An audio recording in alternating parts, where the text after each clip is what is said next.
السلام عليكم خوتي احبابي صحابي الناس ديال قناه رصة الشعب.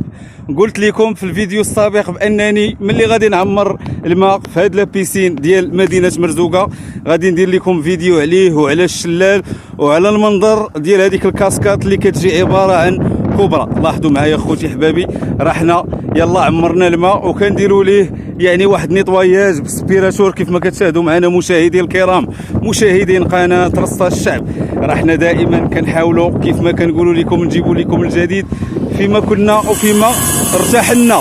يعني هاد لابيسين ديال مدينه مرزوقه شفتوا المنظر ديالو كيفاش جا، الحمد لله والشكر لله، وجات الامور كلها في امان الله وحفظه. خدمنا لابيسين يعني لي بوشرو فولمو ها هما راه خدامين، واخا كاين شويه ديال الريح ولكن راهم خدامين كل شيء بخير وعلى خير. والشلال هذا هو المنظر ديالو كيف ما كتشوفوا.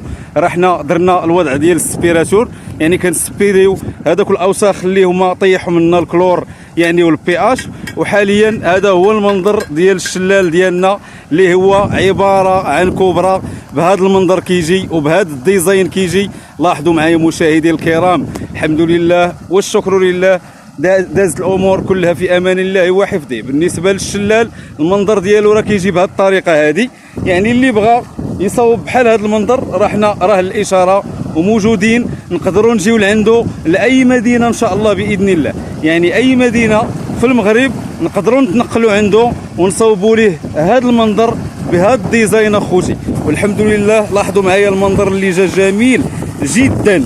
لاحظوا معايا الله يبارك، شوفوا المنظر ديال مدينه مرزوقه.